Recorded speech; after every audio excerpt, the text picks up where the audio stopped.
Okay, good afternoon. Question number 38 करा रही हूँ प्रॉफिट्स एंड गेन्स में। Mister Kishore is a proprietor of a business. The following was the profit and loss account for the business for the year ended 31 March 2020। Okay, start करते हैं question net profit से, क्योंकि business income है तो business income में net profit से start करके add back करते जाते हैं। Calculation of business income of mister Kishore.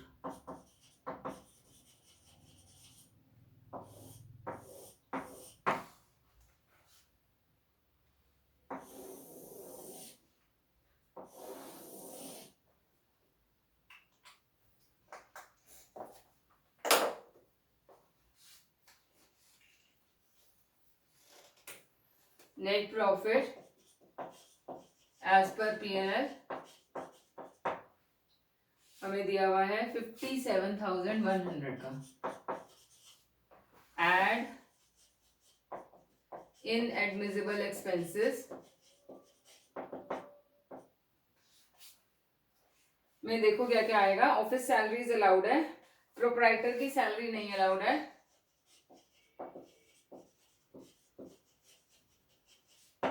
$6,000। Then general expenses allowed है, बैड डेट्स अलाउड है, एडवर्टाइजमेंट अलाउड है, फायर इंश्योरेंस प्रीमियम अलाउड है। डेप्रीसिएशन के बारे में कुछ दिया हुआ है हमारे को। ई पॉइंट में लिखा हुआ है depreciation including on show window is found to be excess by 1700 compared to the amount allowable under income tax rules। तो हम ये सिर्फ 1700 जो एक्सेस है इसको ऐड बैक कर देते हैं। 1700 टोटल डेप्रिसिएशन नहीं दी हुई, सिर्फ एक्सेस दिया हुआ है हमारे को। Motor car expenses, legal charges for defending a suit for alleged breach of trading contract, ये नॉर्मल कोर्स ऑफ बिजनेस में ब्रीच ऑफ कॉन्ट्रैक्ट होते रहते हैं, ये अलाउड है। डोनेशन नहीं अलाउड है, donation to Bombay university, donation है 2500 की। देन इंटरेस्ट ऑन कैपिटल नहीं अलाउड है, 1400 का। फिर reserve for future losses 5000। Income tax paid 4400। LIC 4000। Advance income tax 3600। ये तो हो गया debit side of profit and loss account. अब एडिशनल इंफॉर्मेशन में general expenses include 1200 paid as compensation to an old employee whose services were terminated as his continuance in the service was considered detrimental to the profitable conduct of the business, and 200 as help to a poor university student। तो जो 1200 एक old employee को दिया है वो allowed है, employees को सारी पेमेंट्स अलाउड होती हैं, और जो 200 पुअर स्टूडेंट को दिया है वो नहीं अलाउड है। Payment to poor student 200 rupees, ये एक तरह की डोनेशन है, अलाउड नहीं है ये। A sum of 4740 being cost of small machine has been included in general expenses। ये कैपिटल एक्सपेंडिचर है स्मॉल मशीन का, तो जनरल एक्सपेंसेस में ये इंक्लूडेड है 4740 का, ये ऐड बैक कर देंगे। Advertisement cost include expenditure on wooden show window, तो ये वुडन शो विंडो में भी कैपिटल एक्सपेंडिचर है। Wooden show window 600 and 1800 on calendar and diaries, ये अलाउड है। 1/3 of the motor expenses are for personal use, तो मोटर एक्सपेंसेस थे हमारे 1500, कितना 1/3 जो है वो पर्सनल के लिए, तो 2/3 अलाउड होंगे। मोटर एक्सपेंसेस 1/3 माइनस कर देते हैं जो नहीं अलाउड है, फिर 500 रुपीज हो गए, जो नहीं अलाउड है वो एड बैक हो जाएंगे। ओके, डेप्रिसिएशन हमने कर लिया। Reserve for future losses represent the demand for sales, हमने ये सारा एड बैक ही कर दिया, इसका कुछ भी नहीं करना। तो बस अब ये सारी चीजें टोटल लगा के ऐड करते हैं।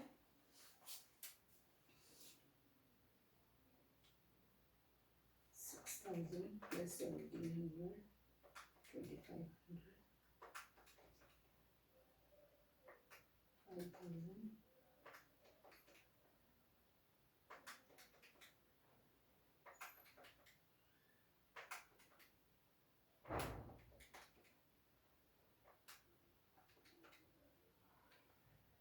34640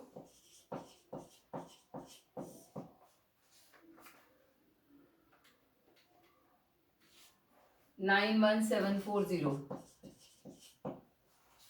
इसमें से जो एक्सपेंसेस अलाउड है पहले वो माइनस करते हैं। जो हमारे को डेप्रिसिएशन दिया हुआ है ना पॉइंट नंबर ई में, उसमें शो विंडो की डेप्रिसिएशन तो दी हुई है, ये वुडन शो विंडो वाली, लेकिन ये जो आपका मशीन थी जो जनरल एक्सपेंसेस में इंक्लूडेड थी उसके ऊपर डेप्रिसिएशन नहीं दी हुई है, वो हमने चार्ज करनी है। लेस एक्सपेंसेस अलाउड में डेप्रिसिएशन ऑन स्मॉल मशीन 4740 है। हाँ, 4740 पे 15% डेप्रिसिएशन लगेगी, 711 ये माइनस कर देते हैं। 91740 माइनस 711 तो 91029 आ गया, minus non business incomes,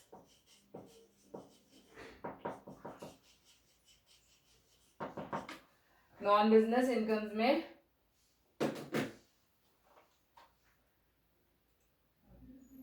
profit on sale of residential house है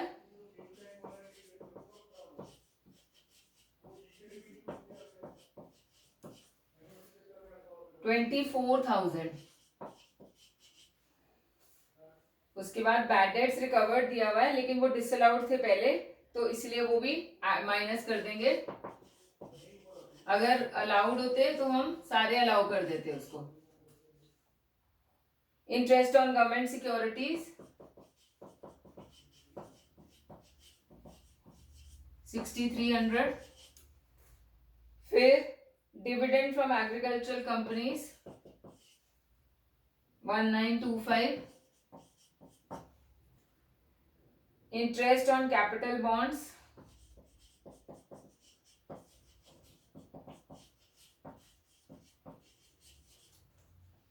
2475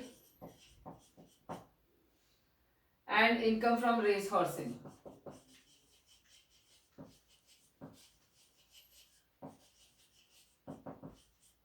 5000। ये सारी ऐड करके माइनस कर देते हैं।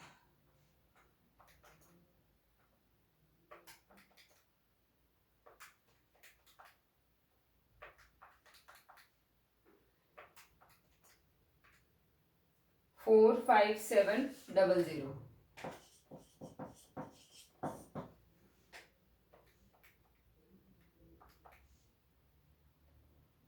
45329 ये हमारी बिजनेस इनकम आ जाएगी। नेक्स्ट क्वेश्चन जो है वो आपका होमवर्क है, डिस्कस कर रही हूँ आपके साथ। नेट प्रॉफिट से आप स्टार्ट कर दोगे। सैलरी इंक्लूडिंग प्रोप्राइटर, सैलरी है प्रोप्राइटर, सैलरी 6000 एड बैक हो जाएगा। जनरल एक्सपेंसेस अलाउड है, एडवर्टाइजमेंट भी अलाउड है, इंटरेस्ट ऑन बैंक लोन भी अलाउड है। Interest on capital 2000 add back हो जाएगा। Provision for bad debts add back हो जाएगा। फायर इंश्योरेंस प्रीमियम क्योंकि वो हाउस प्रॉपर्टी के लिए है तो इसीलिए वो एड बैक हो जाएगा। फिर डेप्रिसिएशन के बारे में एडिशनल इंफॉर्मेशन में दिया हुआ है तो ये एड बैक हो जाएगा। रिजर्व फॉर जीएसटी भी एड बैक होगा, एडवांस इनकम टैक्स भी एड बैक होगा, इनकम टैक्स लास्ट असेसमेंट भी एड बैक, डोनेशन भी add back, corporation tax on house property भी एड बैक क्योंकि ये हाउस प्रॉपर्टी से रिलेटेड है। मोटर कार एक्सपेंसेस के बारे में हमारे को दिया हुआ है फोर्थ पॉइंट में 300 फॉर पर्सनल पर्पस है तो 300 एड बैक कर लोगे। Wealth tax add back, stationery allowed है। उसके बाद एडिशनल इंफॉर्मेशन में advertisement expenses includes insertion in newspaper, ये अलाउड होता है, 1500 रुपीज अलाउड है। General expenses include 300 given to a poor student studying in BCom, ये नॉट अलाउड है, ये एड बैक हो जाएगा। डेप्रिसिएशन आप माइनस करोगे, मोटर कार हमने ले लिया है और डोनेशन के बारे में दिया हुआ है कि वो 80G में है, उसका हमने कुछ नहीं करना है। तो जो एक्सपेंसेस ऐड बैक करने हैं उसको ऐड करके माइनस करोगे एक्सपेंसेस अलाउड में डेप्रिसिएशन। और नॉन बिजनेस इनकम्स में एक तो profit on sale of residential house है, बैड डेट्स जो नहीं अलाउड थे वो वाले पूरे 2000, रेंट रिसीव्ड और इंटरेस्ट ऑन पोस्ट ऑफिस, ये सारे का सारा माइनस कर दोगे तो आपकी बिजनेस इनकम आ जाएगी।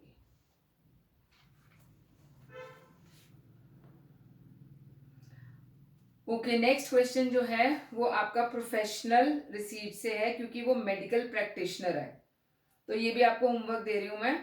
इसके अंदर आपने प्रोफेशनल रिसीट्स में consultation fees, visiting fees, gifts from patients और sale of medicine, GST on sale of medicine भी लेना है, ये सारी इनकम्स में आएगा। Profit on sale of securities नहीं आएगा, then interest on government securities भी नहीं, डिविडेंड भी नहीं, interest on post office and fixed deposit, ये सारा नहीं आएगा।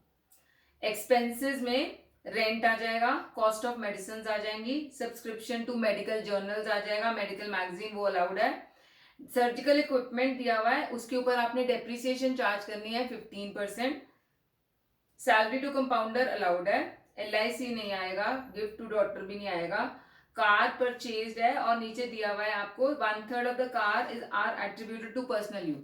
तो ये जो कार परचेज्ड है इसके ऊपर पहले आप डेप्रिसिएशन निकालोगे 15% और सिर्फ 2/3 ऑफ दैट डेप्रिसिएशन माइनस करोगे, क्योंकि सिर्फ 2/3 अलाउड है। कार एक्सपेंसेस में भी 2/3 ऑफ द एक्सपेंसेस माइनस करोगे। प्रोफेशनल इनकम निकालने में हमने जो एक्सपेंसेस अलाउड होते हैं वो लेने होते हैं। जीएसटी भी लोगे आप इसमें 500 रुपीज का, डोनेशन नहीं आएगा। तो बस ये सिंपल सा क्वेश्चन है, ये कर लोगे। लास्ट क्वेश्चन डिस्कस कर रही हूं मैं। Examine whether the following items are deductible और includable in the computation of income under the head profits and gains. First part में है legal expenses incurred in connection with prosecution proceedings launched by the income tax department against the managing director of the company for fabrication of accounts in case of the firm in which he is a partner। तो ये उसका जो managing director है ना उसके कोई personal expenses हैं जो उसके अगेंस्ट प्रोसीडिंग्स चल रही है, जो कंपनी पे कर रही है, तो ये बिजनेस एक्सपेंस नहीं है, तो ये नॉट अलाउड है। Next is cash payment supported by proper voucher to advertisement agent 14,000, 10,000 से ज्यादा कैश पेमेंट है, इसलिए ये पूरे का पूरा नॉट अलाउड है। Interest paid to non resident outside India without TDS कटा हुआ है, तो ये नॉट अलाउड है। प्रोविजन फॉर बैड डेट्स कभी भी अलाउड नहीं होते, कोई भी प्रोविजन रिजर्व नहीं अलाउड है।